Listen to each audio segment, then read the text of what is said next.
그 복음 본색이라는 책이 있습니다. 이 책의 한국어 부제가 우리를 변화시키는 복음의 능력입니다.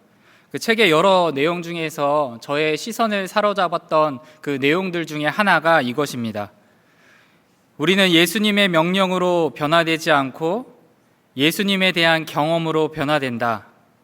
변화를 위한 능력은 복음으로부터 온다. 우리는 하나님을 위해 무엇을 해야 할지를 들어서 변화되지 않고 하나님이 우리를 위해 이루신 일을 들을 때 변화된다.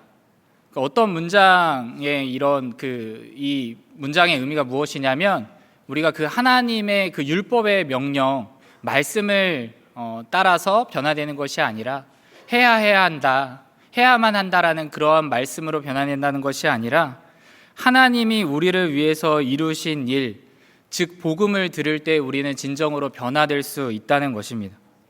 아마 이것이 그 세상의 종교와 기독교의 복음의 결정적인 차이점이 아닐까 싶습니다.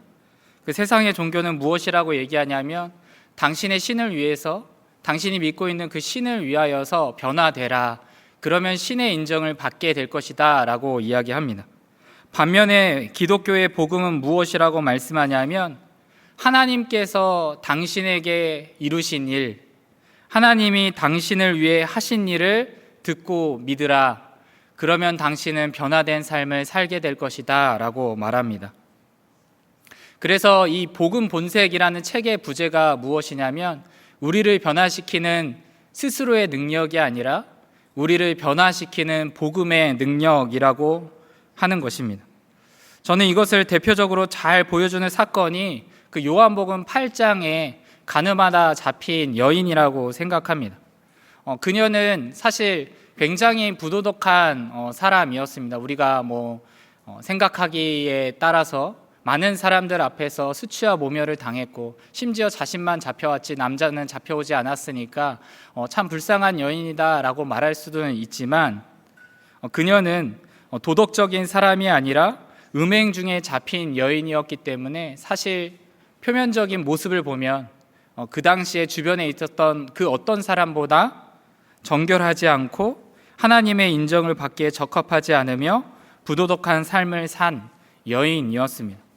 그런 그녀에게 예수님은 너가 가서 다시는 이러한 죄를 범하지 말라, 그럼 내가 너를 정죄하지 않겠다라고 얘기한 것이 아니라 요한복음 8장 10절에서 11절 말씀에 보면 이렇게 나와 있습니다. 예수께서 일어나사 여자 외에 아무도 없는 것을 보시고 이르시되 여자여, 너를 고발하던 그들이 어디 있느냐? 너를 정죄한 자가 없느냐? 대답하되 주여 없나이다. 예수께서 이르시되 나도 너를 정죄하지 아니하노니 가서 다시는 죄를 범하지 말라 하시니라. 예수님은 그녀가 변화된 삶을 사니까 이제 내가 너를 정죄하지 않겠다라고 은혜를 베푸신 것이 아니라 이 여인에게 나와 있는 것처럼 정죄하지 않으시는 은혜를 먼저 베푸십니다. 그리고 변화된 삶을 살라고 하시죠. 사실 성경이 이 여인이 그러면 그 이후에 변화된 삶을 진짜 살았는가에 대해서 우리에게 구체적으로 말해주지 않기 때문에 우리는 알 수 없지만 만약 그녀의 인생이 완전히 변화가 되었다면, 정말로 변화된 삶을 이제는 살게 되었다면 그것은 예수님이 다시는 죄를 범하지 말라는 그 명령 때문이 아니라 자신을 정죄하지 않는 그 예수님의 은혜에 대한 경험이 그녀의 진정한 변화를 일으키는 능력이 되었을 것입니다. 이것은 오늘의 우리에게도 마찬가지입니다. 로마서 5장 8절에 보면 우리가 아직 죄인 되었을 때에 그리스도께서 우리를 위하여 죽으심으로 하나님께서 우리에 대한 자기의 사랑을 확증하셨느니라. 우리라고 칭하는데 저를 포함해서 이 자리에 있는 모든 분들, 그리스도인이 되었다라고 하는 모든 분들을 포함하는 용어 아니겠습니까? 우리는 변화된 삶을 통하여서 예수님이 자신의 사랑을 베풀어 주셨습니다 라고 얘기하는 것이 아니라 죄인 되었을 때 여전히 그 사랑을 알지도 못하고 그 이후에 등장하는 구절에서도 발견할 수 있듯이 우리는 적극적으로 하나님과 원수 되었을 때 예수님은 우리에게 대한 그 자기의 사랑을 베풀어 주셨습니다. 그리고 이 사랑에 대한 경험이 로마서 12장 1절에 나와 있는 하나님이 기뻐하시는 거룩한 산 제물로 변화된 삶을 살게 하는 능력이자 원동력이 되는 것입니다. 이런 의미에서 우리 기도하러 나오신 어떻게 보면 공휴일이고 80년 만에 맞이하는 광복절인데 이 기도의 자리에 나올 정도라면 우리 성도님들 모든 마음 가운데 나는 정말 성장하고 싶다. 나는 정말 성숙하고 싶다. 나는 정말 거룩한 삶을 살고 싶다라는 생각이 들기 때문에 나왔으리라 생각합니다. 이 복음이 일으키는 변화를 경험할 수 있는 복된 기도회가 되기를 소망합니다. 그렇다면 복음이 일으키는 변화를 가장 경험한 대표적인 사람은 오늘 본문의 삭개오라고 할 수 있습니다. 삭개오가 어떤 사람인가 1절과 2절에 이렇게 말씀합니다. 예수께서 여리고로 들어가 지나가시더라. 삭개오라 이름하는 자가 있으니 세리장이요 또한 부자라. 이 삭개오는 여리고에 살고 있으며 그의 직업이 무엇입니까? 세리장, 그러니까 세리들의 우두머리, 세리들의 지도자라고 할 수 있습니다. 그가 세리장이었다는 것을 통해서 우리가 생각해 볼 수 있는 우선적인 것은 그의 인생의 그 가치관입니다. 그의 인생에 있어서 가장 중요한 것은 돈이었습니다. 돈은 한마디로 그의 우상입니다. 왜 그렇게 생각할 수 있냐면 당시 예수님 당시의 세리들은 굉장히 불의한 사람들이었습니다. 세금 징수원이 세리인데 보통 부과된 세금만 걷는 것이 이들의 일이 아니라 세금 외에 자신의 재산을 쌓기 위하여서 다른 사람들에게 더 많은 세금을 부과하는 사람들, 그것을 흔하게 너무나 자연스럽게 하는 그 직업군의 사람들이 당시 세리들이었습니다. 상황이 이렇기 때문에 세례요한은 자신에게 그 세례를 받고자 하는 세리들에게 저희는 무엇을 하오리까? 라고 이야기하자 그들에게 부과된 세 외에는 받지 말라라고 얘기할 정도로 당시 세리들은 굉장히 불의했습니다. 예를 들어서 제가 만약 20만 원의 세금을 내어야 한다면 당시 세리들은 20만 원이 아니라 50만 원을 부과해서 20만 원은 로마 제국에 내고 30만 원은 자신의 주머니에 넣는 사람들, 그런 사람들이 세리였다는 것입니다. 게다가 오늘 본문의 이 삭개오는 그 로마 사람이 아니라 이스라엘 사람입니다. 이스라엘 사람인 그가 이방 나라인 로마 제국에 충성하면서 그 동족의 혈세를 뽑아내고 자신의 부를 축적해서 부자가 됐으니 사실 우리 식으로 표현하자면 진짜 나라를 팔아먹은 매국노이자 민족의 배신자로 생각할 수 있습니다. 따라서 그 오늘 본문의 7절의 사람들의 수군거림과 불평은 아무런 근거가 없는 그냥 사람들이 시기 질투하는 것이 아니라 어떻게 예수님이 그 죄인의 집에 갔다. 그러니까 삭개오의 집이 아니라 사람들이 생각할 때 그 집은 어떤 집이에요? 죄인의 집이라고 생각할 정도로 정말 불의하고 부도덕하고 타락한 인간이 바로 삭개오였다는 것입니다. 앞서 음행하다가 잡힌 여인처럼 그 주변의 어떤 사람보다도 여리고에 있는 그 어떤 사람보다도 더 부도덕하며 불의하며 외면상으로 볼 때 하나님이 정말 벌을 내리신다면 지옥에 반드시 빠뜨려야 하는 인간이 있다면 삭개오일 것이다 라고 말할 수 있는 죄인이 그 삭개오였다는 것이죠. 제가 상상하기에 삭개오도 나는 의인이다 라고 생각하지 않았을 것입니다. 그 주변의 사람들이 모두 다 자기와 교제하기를 꺼리고 심지어 자신조차도 그 가난한 사람들을 고려하지 않고 마구잡이로 자신의 부를 축적하는 일에 열중했으며 이웃의 것을 탐심으로 빼앗았던 인간이니까 나조차도 그 한 구석에는 나는 그래도 의인은 아니야 라는 생각을 갖고 있었을 것입니다. 그러면서도 그의 인생에 있어서 가장 중요한 것이 그 돈이었기 때문에 그는 세리장이었던 것이죠. 제가 여기에서 그 한 가지 오해할 수 있는 부분을 말씀드리고 싶습니다. 그의 직업군 자체가 문제가 있다고 생각하지 않으면 좋겠습니다. 그 세례 요한도 세리들에게 너의 직업을 내려놓고 세례를 받으라라고 얘기하지 않고 부과된 세 외에 걷지 말라고 했으니까 그냥 단순히 이 사람이 돈을 만지는 세금 징수원이었으니까 이 사람은 문제가 있었다는 것이 아니라 사실 그의 직업은 너무나 중립적이었지만 당시 세리들은 돈을 사랑했고 그것이 그들의 인생 최고의 가치관, 성경적으로 말하자면 너무나 왜곡되어 있고 그릇되어 있는 그 잘못된 인생 가치관을 가진 그것이 그의 문제였다는 것입니다. 따라서 여러분, 현장에 오늘 예배드리러 기도의 자리에 나오신 우리라고 할지라도 나는 삭개오와 같은 직업이 아니니까, 나는 부자가 아니니까, 여러분 부자십니까? 네, 부자가 아니니까, 나는 돈을 이렇게 만지는 직업이 아니니까, 나는 정말 사람들을 이롭게 하는 직업군에 있으니까 라고 해서 나는 삭개오와 다르다라고 생각한다면 여러분, 우리의 그 표면적인 행위가 우리의 그 근원적 내면을 항상 잘 보여주지는 않는다는 것을 우리는 생각해야 합니다.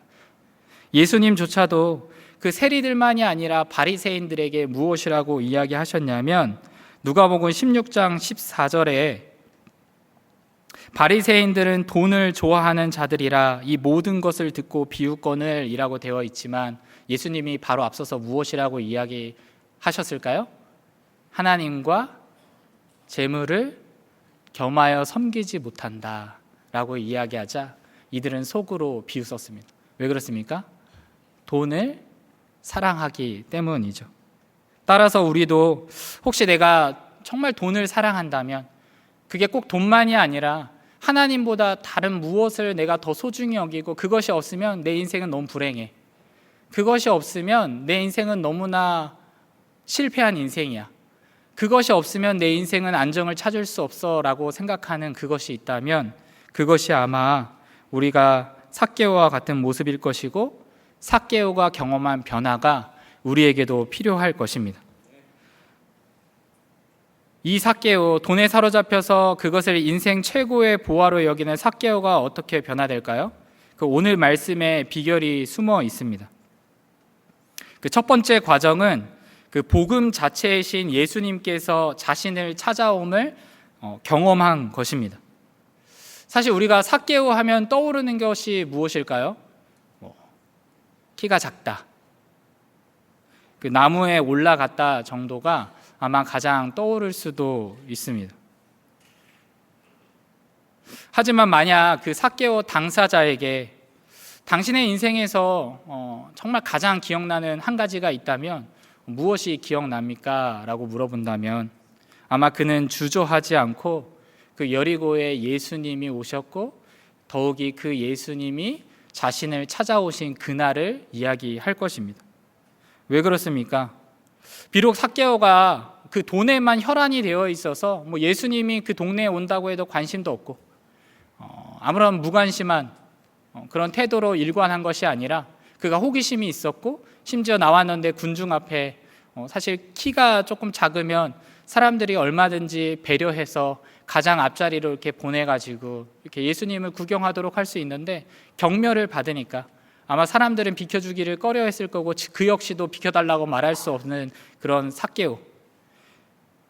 하지만 명예와 품위를 버리고도 포기하지 않고 나무에 올라간 것은 그의 인생 속에서 매우 인상적인 것이긴 하지만 나무에 올라가면 예수님이 날 보고 나한테 말을 걸어줄 것이라든지 아니면 예수님이 그 여리고에 있는 수많은 사람들의 집중해서 하필이면 우리 집에 올 것이다라는 그런 것을 기대하고 그가 올라간 것이 아니라 사실은 삭개오 본인조차도 예수님을 곁눈질로 멀리서 지켜보는 것을 기대했지 가장 악명 높은 죄인인 자신에게 대화를 걸거나 더 나아가서 자신의 집에 머무는 일이 벌어질 것은 그 스스로도 생각하거나 기대하지 않았을 것입니다.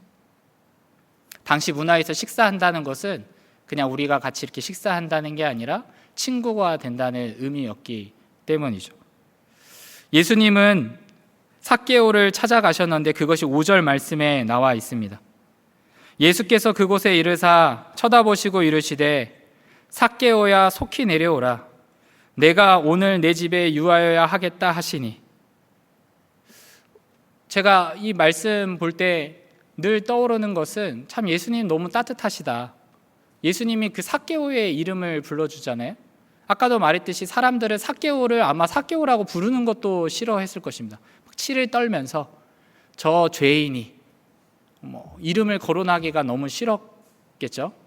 근데 예수님은 늘 모든 사람의 이름을 불러준 것이 아닌데 이 삭개오에게는 삭개오라라고 불렀으니까 참 따뜻하시다. 저도 가끔 가정에 있을 때 그 아내가 저의 이름을 불러줄 때 따뜻함을 느끼고, 그러니까 이 예수님이 그 삭개오라고 한 것은 아마 그 삭개오 본인에게도 너무나 놀라운 일이고 내 이름을 어떻게 알았지라는 생각도 들었겠지만 너무나 그 따뜻한 음성을 느꼈을 것입니다. 그리고 그와 교제할 수 있는 자리로 삭개오를 초대하시죠. 바로 이 부분에 대해서 팀 켈러 목사님이 이렇게 설명합니다. 결국은 삭개오가 예수님을 자신의 삶 속에 청한 게 아니라 예수님이 삭개오를 그분의 삶 속에 청하셨다. 예수님은 무리 중에서 가장 부도덕한 삭개오를 통해 인격적인 관계를 맺고자 하셨고, 이를 본 삭개오의 영적 관점은 그때부터 변했다. 처음부터 의식 속에 명확히 알지는 못했겠지만 하나님의 구원이 도덕적 성취나 행위로 말미암지 않고 은혜로 말미암음을 깨닫기 시작한 것이다.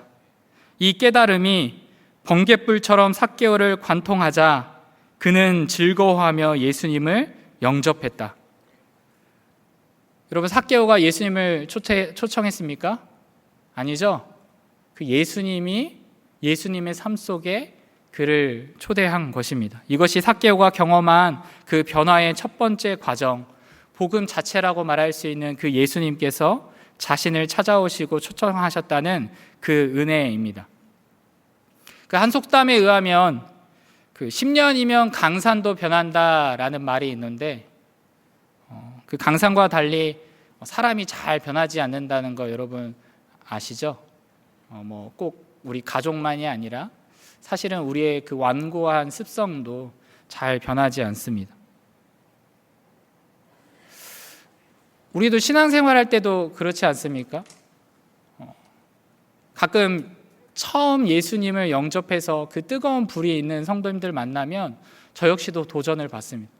제가 잘나서가 아니라 저분은 저렇게 변화가 있는데, 우리 수요일날 말씀을 들었던 것처럼 예배의 자리에 나올 때, 기도의 자리에 나올 때 실증이 아니라 정말 감사의 고백이 있는데 나에게는 왜 없지? 라고 생각해 보면 결국에는 이 삭개오를 찾아오신 예수님의 그 은혜가 제게는 잘 묵상되지 않고 제게는 잘 생각나지 않기 때문에 저는 변화를 거부하고 변화에 대한 기대가 없는 것이죠. 그래서 우리가 복음의 진리를 진실로 묵상하고 마음에 새길 때 바로 그때 복음의 능력이 작동하기 시작합니다. 아까 인사 어떻게 했었죠? 진리로 기도합시다. 예수님이 나를 찾아오셨다는 그 진리로 여러분 한번 기도해 보세요. 거룩과 성숙이라는 이 타이틀, 너무나 귀한 타이틀인데 왜 나는 거룩하지 못할까? 왜 나는 성숙하지 못할까? 그냥 이걸 해야 돼가 아니라 삭개오가 경험한 것처럼 그 예수님에 대한 경험으로 말미암아서 제가 거룩해지길 원합니다. 예수님에 대한 경험으로 말미암아서 제가 변화되기를 원하고 성숙되기를 원합니다라고 기도할 때 우리는 진짜 변화의 능력을 경험하게 될 것입니다. 삭개오는 나무의 저주를 받아 죽을 수밖에 없는 죄인이었습니다. 그런 그에게 예수님은 나무에서 내려오라 하시고, 죄 없으신 예수님은 나무에 올라서 죽으셨다는 그 복음을 경험한 사람, 그 복음을 지속적으로 묵상하고 그 안에 거하는 사람만 변화의 첫걸음을 떼게 됩니다. 여러분, 거룩하고 성숙해지고 싶습니까? 첫 번째 스텝 1, 예배장에 나오십시오, 이게 아니라 여러분 이 복음의 진리를 여러분 마음 가운데 새기십시오. 예수님이 나의 인생에 찾아오기를 구하십시오. 어떤 알코올 중독이라든지 아니면은 외면적으로 정말 표출되는 어떤 문제가 있는 사람, 만약 변화가 되기를 원한다면, 아니면 내면에 너무나 가족을 사랑하지 못하고 이기적인 내면을 나 스스로도 절망하고 또 가족들에게도 아픔을 주는 그런 나의 아쉬움이 있다면, 여러분 기도할 때 예수님이 내 인생 가운데 찾아오신 이 복음을 경험하게 하여 주시옵소서, 다시 한번 그것을 묵상하게 하여 주시옵소서라고 기도하게 되면 변화를 경험하게 될 것입니다. 두 번째 과정은 예수님을 경험하자 자신의 인생 가치관이 변화되었다는 것입니다. 삭개오에게 있어서 인생 최고의 가치는 무엇입니까? 돈이에요. 아무리 사람들이 주변에서 욕을 해도 돈만 있으면 그는 가장 그래도 행복할 수 있고 안정을 찾을 수 있다고 생각한 사람이었습니다. 그럼에도 불구하고 예수님을 경험하자 그는 8절에 이렇게 자원해서 말합니다. 8절 말씀 같이 한번 읽겠습니다. 시작.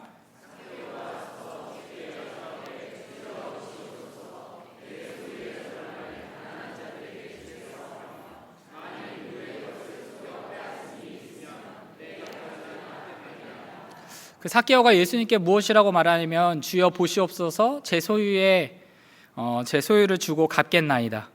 여기에서 알 수 있는 것은 무엇입니까? 이제 그가 그 잘못된 인생 가치관을 놓아버렸다는 것이죠. 더 이상 자신의 소유를 최고 인생 가치관으로 삼지 않습니다. 만약 그것이 여전히 그랬다면 그는 절대로 이렇게 말하지 않았을 것이고 못했을 것입니다. 실제로 앞서 누가복음 18장에 보면 똑같은 부자가 한 명 등장합니다. 이 사람은 너무 모범적인 사람입니다. 외모에 대한 것들은 이야기하지 않으니까, 단지 젊다라는 것만 나와 있으니까 어떻는지는 몰라도 어려서부터 율법의 말씀을 지키기에 충실했고, 또 그는 부자였으며 더욱이 예수님께 다가올 때 예수님을 시험하거나 넘어뜨리려고 한 것이 아니라 예수님을 향한 굉장한 선한 호감을 가진 부자 관리였습니다. 그가 예수님께 나와서 예수님, 어떻게 하면 제가 영생을 얻을 수 있습니까? 라고 물었으니까 이 사람은 어떻게 보면은 삭개오보다 훨씬 더 그 영생의 가치, 우리가 인생에 있어서 제일 중요하다고 생각하는 그 가치를 알고 있고 궁금해하는 사람처럼 보입니다. 하지만 이 사람은 나를 따르라는 예수님의 곁을 결국에는 떠나게 되죠. 왜 그렇다라고 말하냐면, 누가복음 18장 23절에 보면 그 사람이 큰 부자이므로 이 말씀을 듣고 심히 근심하더라. 이 사람에게 문제가 무엇이었을까요? 이 사람은 가치를 몰랐던 것이 문제가 아닙니다. 그러니까 예를 들어서 내가 그 돈을 중요하게 생각하긴 하지만 나 가족도 당연히 소중하게 생각하고 다른 사람들을 돕는 자선도 소중하게 생각하고 신앙생활 바르게 하는 것도 소중하게 생각한다, 그런 태도를 갖고 있는, 가장 중요하다는 게 아니라, 영생이라는 것은 가장 중요한 게 아니라 사실은 나의 그 모든 부를 남에게 내어놓더라도 이 영생만 있으면 나는 정말 인생을 올바르고 복되게 살 수 있다라는 그 가치관이 아니라, 이 사람한테는 그 1+1과 같은, 이것도 포기할 수 없고 저것도 포기할 수 없기 때문에 이 사람은 근심하며 예수님을 떠나죠. 반면에 삭개오는 어떻습니까? 삭개오는 더 몰랐을 것입니다. 더 관심도 없었습니다. 예수님께 가서 예수님, 저를 좀 변화시켜 주세요. 제가 돈이라는 우상에 사로잡혀 있는데 전 너무 이것에서 벗어나고 싶습니다. 이런 사람이 아니었습니다. 그런데 그가 돈이라는 우상으로 마음이 가득 채워져 있었는데 모든 우상으로부터 자유케 하시는 그 예수님의 능력을 경험하자 돈의 노예가 아니라 자신의 소유를 다른 사람을 위하여서 예수님의 제자로 사는 그 부요함을 알게 되었다는 것입니다. 더 놀라운 사실은 무엇입니까? 아무리 오늘 본문을 눈을 씻고 찾아봐도 예수님은 삭개오와 교제하면서, 삭개오야, 너에게 부족한 것이 하나 있다. 너가 나의 제자가 되기 위하여서는 너의 그 소유의 절반을 가난한 자들에게 팔고, 내가 속에 빼앗는 사람이 있다면 내 갑절이나 갚는 일을 한 다음에야 제자가 될 수 있다라고 요구하거나 요청하지 않았는데, 삭개오는 그렇게 해야 하기 때문이 아니라 자신이 그렇게 하고 싶기 때문에 예수님께 보시옵소서라고 말씀드렸습니다. 그의 인생 가치관이 이제 땅의 보화가 아니라 그 하늘의 보화에 두기 시작한 것이죠. 마태복음 13장 44절은 이렇게 말씀합니다. 천국은 마치 밭에 감추인 보화와 같으니 사람이 이를 발견한 후 숨겨두고 기뻐하며 돌아가서 자기의 소유를 다 팔아 그 밭을 사느니라. 성도 여러분, 우리의 인생 가치관도 변화되어야 하지 않겠습니까? 우리가 예수님을 처음 믿을 때는 예수님을 만난 게 너무 귀하니까 그 인생에 최우선적으로 중요함을 두었다면 삶이 바쁘다 보면서 다른 것을 우선적으로 두고, 그리고 예수님을 점점씩 뒤에 예수님 중요하죠. 복음 너무 중요하죠. 내가 이것을 영생을 소유한다는 건 너무 감사한 일이죠 라고 생각하지만 뒤로 곁전으로 밀고 있는 것은 아닙니까? 이 자리에 있는 우리 모든 성도님들이 그 복음을 경험함으로 말미암아서 자신의 인생 가치관이 변화되는 은혜의 시간 되기를 바랍니다. 마지막 과정은 그 이웃을 사랑하고 베푸는 삶으로의 변화입니다. 그 삭개오가 부정직했으니까 사실은 저는 사람을 가리지 않고, 가난한 사람은 너무 불쌍하니까 내가 이렇게 뺏지 말아야겠다, 이게 아니라 아마 그는 사람을 가리지 않고 속여 빼앗은 일을 허다하게 했을 것입니다. 율법에 의하면 이 4배로 갚는다는 거 말씀 구절 중에 하나가 있으니까 이 사람이 이렇게 고백하는 것은 분명 놀라운 변화이면서도 한편으로는 앞서서 그 가난한 자들에게 절반을 주겠다는 고백보다 더 놀랍지는 않습니다. 왜냐하면 율법에는 자신의 소유를 절반을 가난한 자들에게 주라는 명령이 없기 때문입니다. 따라서 삭개오는 그저 율법의 명령 그것을 따르고자 한 것이 아니라 율법의 명령 이상을 실천하고자 했습니다. 인생 가치관이 바뀌자 그 주변에 소외받는 사람들, 정말 오늘 하루가 먹을 것이 없어서 가난해서 너무나 심적으로 소외되어 있는 사람들에게 시선을 향하게 되었다는 것입니다. 여러분, 오해하지 말기를 바랍니다. 그러니까 여러분도 그 진짜 복음을 경험했다면 재산 절반 정도는 내놓아야 한다는 말씀이 아닙니다. 아마 그것은 복음이 아니라 종교일 것입니다. 성경은 우리도 이만큼 어마어마한 액수의 금액을 하나님께 드리기를 주저하지 말아야 한다는 것이 아니라 이 삭개오가 이 정도의 크기를 아낌없이 주님 보시옵소서라고 드릴 정도로 이웃을 사랑하고 베푸는 이 놀라운 변화가 우리의 삶 속에서도 일어날 수 있고 또 그것을 기대해야 한다는 말씀인 것입니다. 고린도후서에 보면 바울은 고린도 교회 교인들에게 가난한 사람들, 가난한 이들을 돕기 위한 구제 헌금을 당부하면서 해야 해라고 이야기하지 않고 8장 9절에 이렇게 말씀합니다. 우리 주 예수 그리스도의 은혜를 너희가 알거니와 부요하신 이로써 너희를 위하여 가난하게 되심은 그의 가난함으로 말미암아 너희를 부요하게 하려 하심이라. 우리 주 예수 그리스도의 은혜를 너희가 알거니와 부요하신 이로써 너희를 위하여 가난하게 되심은 그의 가난함으로 말미암아 너희를 부요하게 하려 하심이라.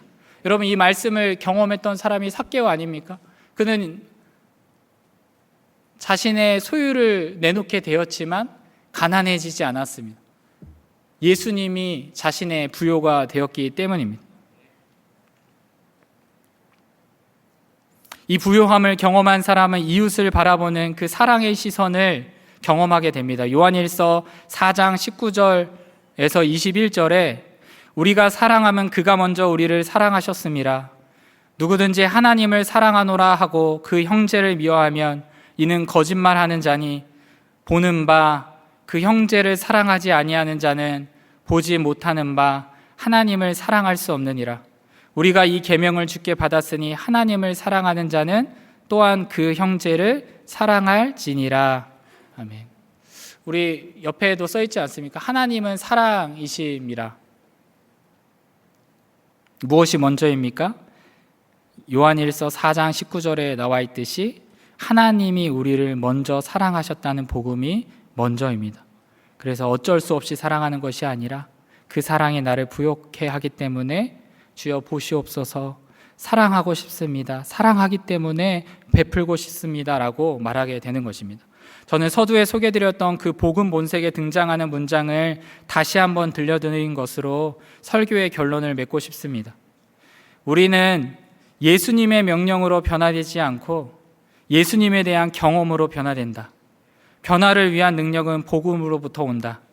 우리는 하나님을 위해 무엇을 해야 할지를 들어서 변화되지 않고 하나님이 우리를 위해 이루신 일을 들을 때 변화된다.